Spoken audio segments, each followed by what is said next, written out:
Good morning, everyone. Thank you for joining us today. I am Stella Beard. I'm the Assistant Director for Kentucky SPIN, and we are so happy that you've joined us for our webinar today on collaborative communication. Before we get started, I want to go over just a few housekeeping issues or I guess details that I want to tell you about. If you have a question throughout the presentation today, you will see on your dashboard a little tab called questions. You can type your question in there and I'm going to be monitoring those throughout the presentation. So we'll be sure and answer your questions. If it's something that I can just type an answer back to you, I will do that. If I need to bring it up for everyone, then we will do that also. So the other thing is, if you're having trouble hearing or anything like that, please let me know in the question box also, so I can try to monitor that. We will be done within an hour, maybe even a little bit before an hour. Following today's webinar, you will receive an email from me with all of the handouts that we're talking about today, also the PowerPoint presentation. But if you choose, they are available right now under your handouts tab. So you're more than welcome to go in and download them for future use, or you can wait for the email that I will send out following with all of the handouts, the PowerPoint, and also a certificate of attending today. So we're going to get started. I'm going to tell you a little bit about Kentucky SPIN. We are Kentucky SPIN, which stands for, of course, in the special education world, we are full of acronyms. We also have one which stands for Special Parent Involvement Network. We are the Parent Training and Information Center for the state of Kentucky, and we have been since 1988. We are funded by the U.S. Department of Education under the Individuals with Disabilities Education Act. We work with families and children and youth with all types of disabilities from birth to age 26. We do not act as attorneys, but we do empower families to effectively advocate for their children. We provide peer support to help families access needed information and resources, and also we lend a listening ear. All of our consultants are either family members who have a child with a disability, a sibling with a disability, or have a disability themselves. So I'm really proud of that we're able to work with families and also have that personal touch that we're able to help families understand and can really work with them. I have a 24-year-old son with an intellectual disability, so it helps when we're talking with families to make that connection. We have with us today one of our consultants, Michaela Evans. She is the Central and Western Kentucky Educational Specialist for Kentucky SPIN, and she is actually going to be doing the presentation today. So Michaela, can you hear me? I can. All right, I'm going to let you get started. And if I don't advance your slides the way you want me to, just tell me and I'll do it. Now remember, there will be a little delay in the slide advancement. Okay, thank you, Stella. So today we're going to be talking about collaborative communication. And when you're talking about collaborative communication, it's basically just working jointly with others while effectively expressing your ideas.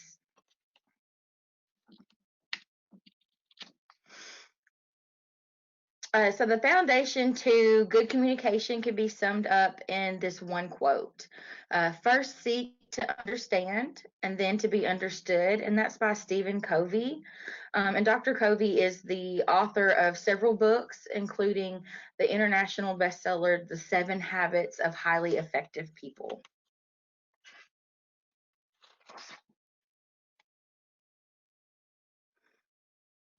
You can set the tone before you even speak a word. So the way you approach someone and a situation can have a huge impact on the outcome. And an example might be if you say some kind things, but you roll your eyes at the same time, your words are the last thing that someone remembers, and they know that you're not sincere. So approximately 10% of communication is the words spoken, 30% is the tone of voice, and 60% is body language. Communication, every action, even silence is a communication.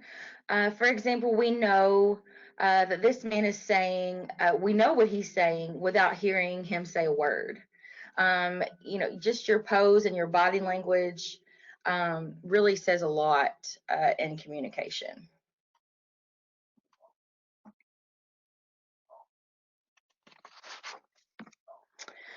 For effective communication, you always want to listen twice as much as you talk. And we're all taught all of our lives that communication is 50-50. First you talk, and then I talk, and then you talk, and then it's my turn.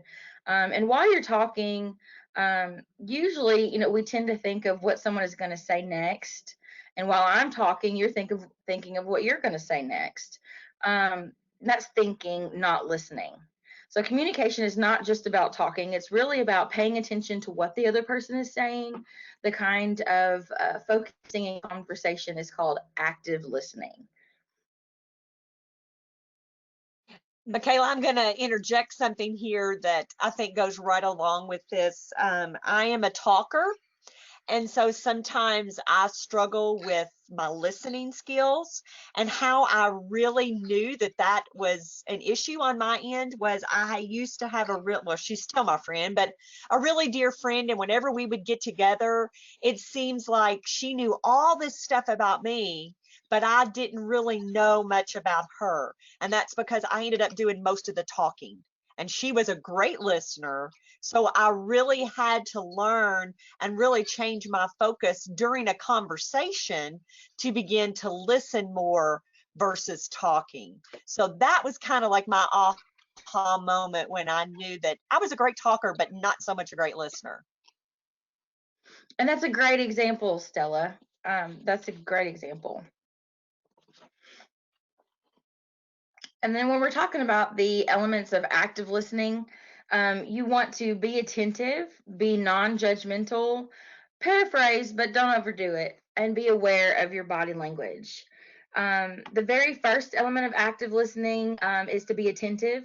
And people are not actively listening when they jump to conclusions about what the other person really means, or if they become judgmental because they don't agree with what that person is saying. If you find yourself shutting down, try to keep listening and be certain that you have not misunderstood. That happens much more frequently than we realize, and it can really cut down on a lot of conflict.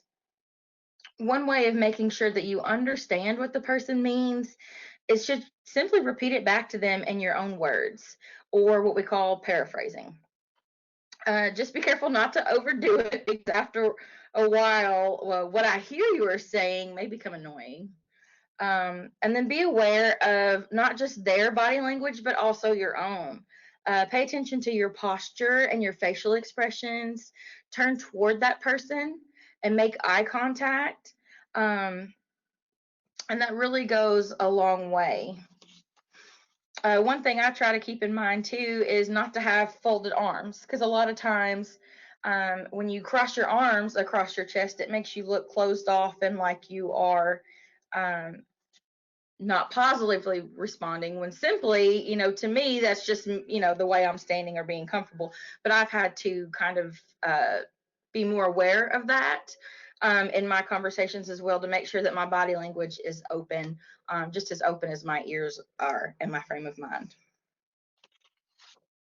And I think another one that is really big right now that we have especially our younger generation, is being on your cell phone when you're in a meeting, when you're actually having a conversation with someone, really learning to put that phone down and be, have that, not only, like you said, your body language, but, making sure that you really are actively listening and not multitasking all the time. Yes, that's a great one too. The cell phones can get in the way a lot of time in communication. So just being aware of that as well is very helpful. And so this is just a little cartoon that kind of helps demonstrate what we're saying. And it says, you can stop saying, stop talking to you like an hour ago. And so I feel like we've all been in those conversations where maybe you're really excited about something and sharing with your significant other or with a friend, and they're just not that into it, and they're just and then this other cartoon says, "I'm sorry, were you talking to me?" Because a lot of times we kind of have that scenario as well.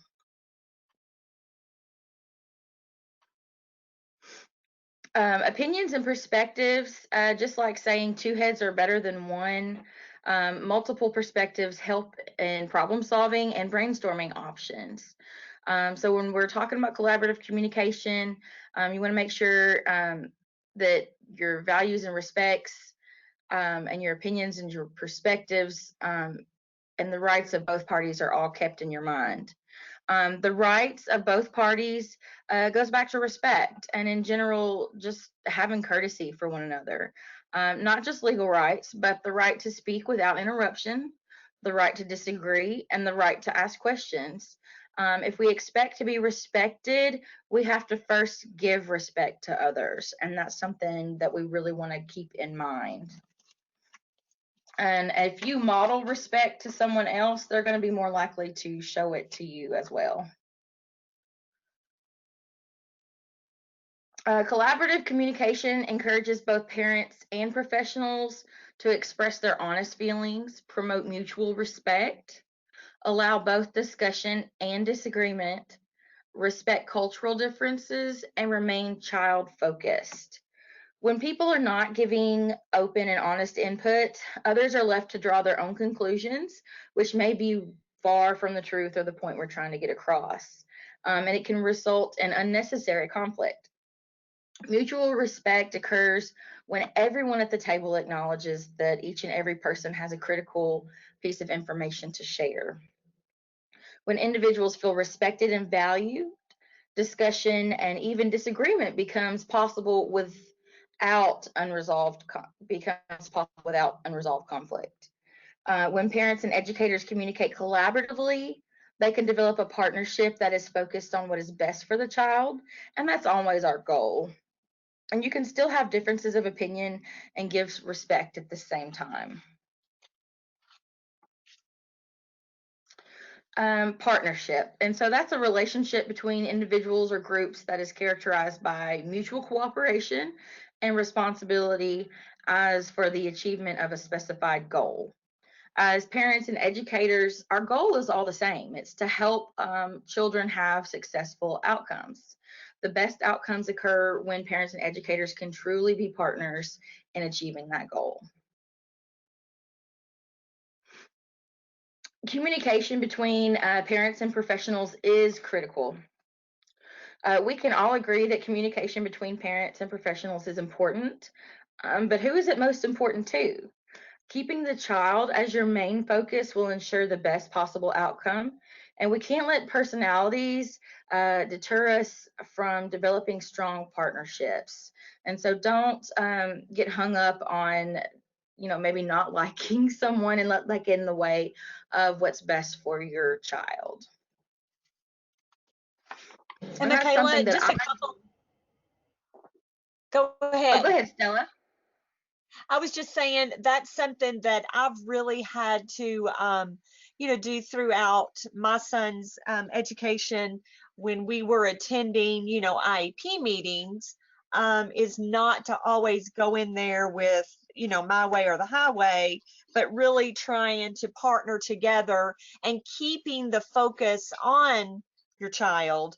And how I used to do that I thought worked really well for me when he was younger was, I would always go in I always took a picture of him with me, because at the time when he did not attend the meetings when he was younger, I always wanted that focus to be on him. And so I would always take that picture, and I always took a big 8x10 frame picture, and I would put it in the center of the table.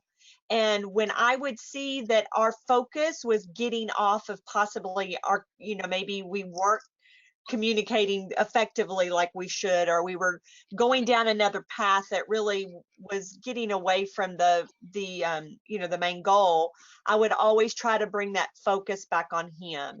And I would say, we might not all agree right now, but I want us to remember our ultimate goal is to do what is best for Clayton. And I would always center it back in on that picture of him in the middle of the table. And when I would do that, it seemed that always helped bring our focus. And then we were able to, most of the time, to leave our differences aside and focus on what was best for him. Exactly. And that's great, because that's exactly what we want to do, is keep the focus where it needs to be and on the child, that we're all working together to help. And so some barriers to communication are negative history, emotional responses, jargon and alphabet soup, fear, or intimidation. So negative history, you don't want to let the past hinder the current situation. And this is something that I have got hung up on in the past. I think, communication in those ARC meetings or IEP meetings is so important, but I think it's also a part that's very frustrating for a lot of parents. And so I have had to learn, that even though things didn't go the way that I wanted to in the past, to let all of that go and just focus on what we're talking about right now, and make sure that the problem at hand is handled as effectively as possible. And so that was really a big thing for me, and I had to adjust my way of thinking to accomplish that goal. Emotional responses are natural responses to situations, but they can negatively impact communication. Check your emotions at the door to prevent miscommunication or a breakdown in communication. And that's a big one too. I think, especially as parents, we tend to get very emotional at some of these meetings, or when we're advocating for our child. But if you can just kind of turn those emotions off the best you can when you leave the door. I always like to listen to soothing music on my drive on the way in, if I know I have a big meeting, to kind of clear my head and help me stay level-headed. And that helps as well. And when we're talking about jargon and alphabet soup, avoid using confusing acronyms, because everyone may not understand the jargon and the acronyms used. And that's another big one when it comes to special education, because there are so many terms that we tend to abbreviate, even right down to IEP and ARC. And that's one thing too. If you're any party in one of those meetings and you don't understand, it's always okay to ask somebody else to clarify too. Would you mind telling me what that stands for? What is an ARC? What is, an IEP? Anything like that. Don't be afraid to ask questions, but also try to avoid using them yourself, and it can cut down on a lot of miscommunication. And then the last barrier to communication is fear or intimidation. Because when someone feels intimidated, it is hard to feel safe and to communicate to his or her child's needs. And I think, we've probably all experienced that at one point or another. So we definitely want to keep that fear and intimidation out of the situation if at all possible. And we have at Kentucky SPIN a wonderful handout that is actually not included in the handouts, but I will be sure and send when I send the follow-up email to everyone with all of the handouts and the PowerPoint that has all of the majority of the acronyms that we use in the special education world and what they mean. And it's okay to take that to those meetings with you as a little cheat sheet. So if something is mentioned in a meeting and you might not know what that acronym is, you can look it up on your little cheat sheet while you're in the meeting. And I've done that many, many, many times. The other tip I was thinking of on the emotional responses that has helped me personally is if you're in a pretty intense meeting and you're seeing that your emotions are kind of getting away with taking over. As a matter of fact, one of the meetings that I had with Clayton toward the end of his education, when we were transitioning him out of high school, I got extremely emotional in the meeting. And there were a lot of tensions that were going on right at that moment. And so I asked if we could stop and take a break. And so we did. We stopped and we took 15-minute break, and I walked and, did some self-talk and all of those things that I needed to do to calm myself, so I wouldn't cry. And so it's okay to do that. So, we're human, we're going to do those things, but just know that it's okay if you need a break and to pause from the meeting for a little while. Absolutely.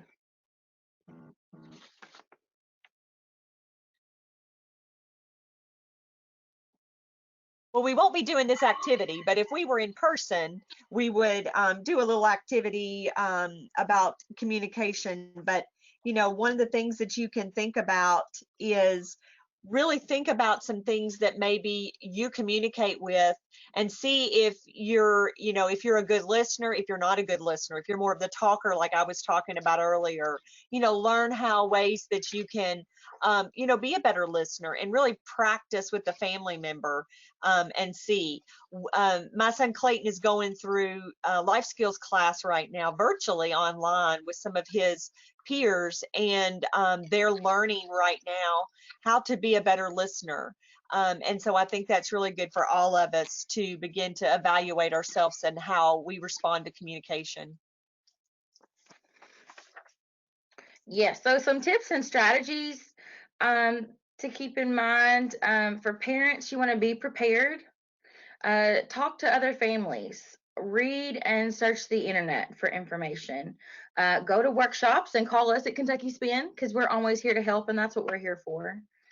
Um, and you want to nurture relationships, so call and keep in touch. Communicate your concerns early. Send a note or a card, and meet between meetings. Um, so all of these are very great tips and very important. If you can hook up with another parent and do some research, at the library, or find workshops that are available in your area, go to those. I mean, that's really the best thing you can do, is be prepared and find out what type of information applies to your child and their disability, and how they can best be served. You want to go in there having some answers um, at hand. And then you can't build relationships if you only sit around the table once a year. It's important to keep that communication going, especially if there are concerns to share. Email is a great strategy. I know in between all the meetings, I will, contact our team and anybody that's related to the situation, and say, I've noticed this at home. Is my son doing this at school? And it kind of helps you to keep an ongoing communication back and forth, so you can best serve them in between the meetings, and also call meetings when things are not changing, because you don't want to wait until things get way out of control just because you have a meeting scheduled next year. You can call a meeting at any time, so you want to keep in touch in between. And then some good examples of positive ways to keep in touch. You can send a happy Monday card, or keep a notebook that goes back and forth, or stop in and say hello when you're dropping your child off. All of those are really helpful.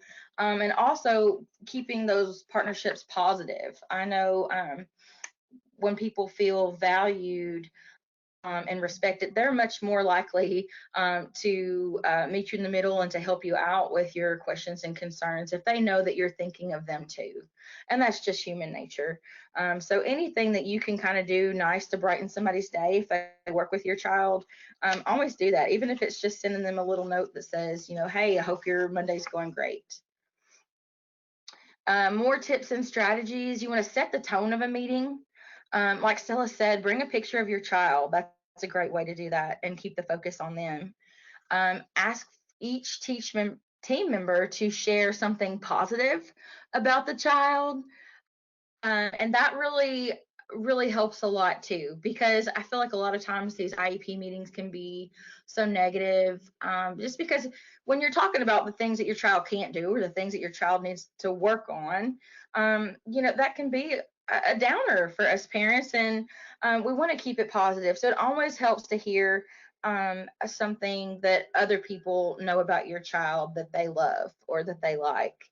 Another thing is bring fudge, bring food. Or I remember when my son was in kindergarten, we were first trying to figure out, we had all these long IEP meetings.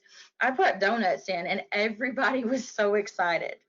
It really goes a long way to helping build those partnerships, and everybody bonds with food. Everyone loves food. So that's a great tip. And then you want to work toward resolving differences of opinion.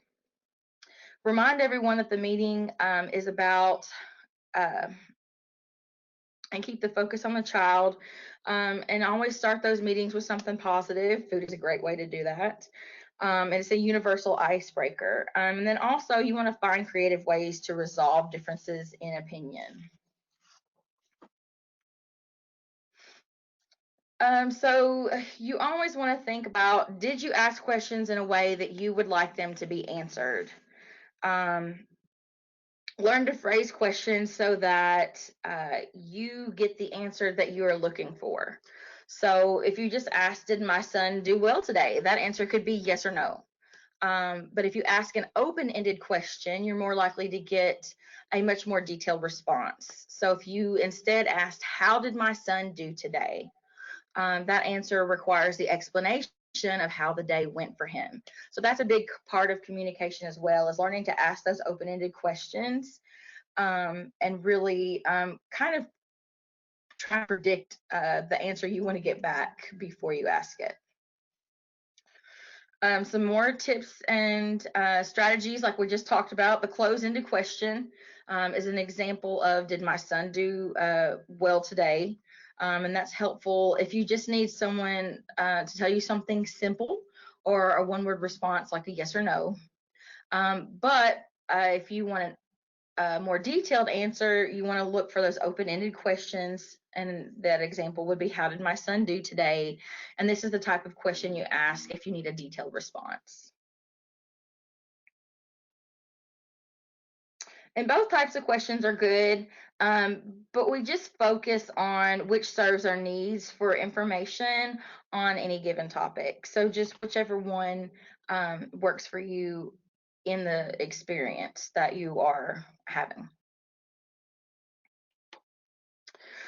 Differences of opinion. So a good thing to do, the acronym LOOK, is listen to and restate the other person's opinion.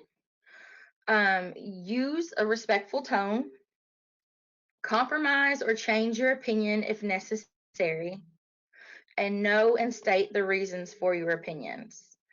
These steps are really useful when a group is facing a situation where there's a disagreement. When these steps are followed, open communication can result in new ideas that everyone agrees with. And that's really the goal. Listen carefully to what the other person is saying. Repeat back to them in your own words what you think they're saying, to be certain that you do understand and understand correctly. And it's okay to disagree with another person, but just remember to be respectful and use a respectful tone. And sometimes what the other person says will change your mind about an issue. It's all right to compromise or change your opinion if necessary. And know and state the reasons for your opinions. You always want to back up what you're saying with examples or documentation. That goes so much farther.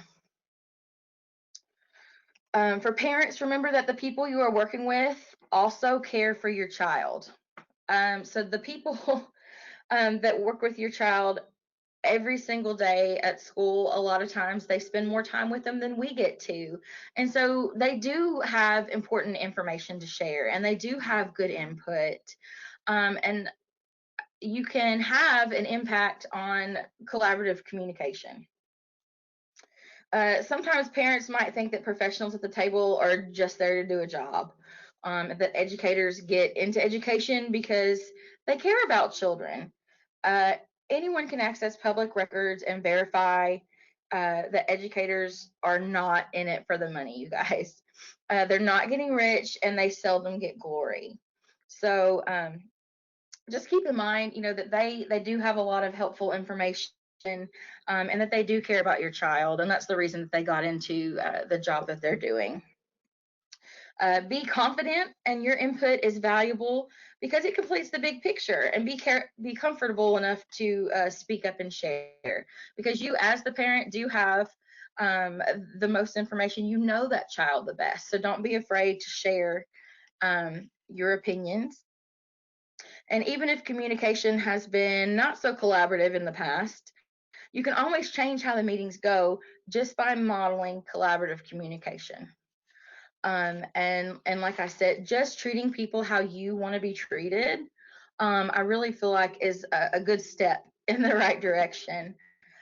Because if you're disrespectful, they're more likely to be disrespectful coming back to you. And even if things have gone kind of haywire in the past, you can always come forth and try and come to a resolution to resolve those disagreements, and always bring a healthy attitude and healthy communication strategies going forward. It's never too late to try and change that. So coming together is a beginning. Working together for a common goal is progress, and good collaborative communication is a success.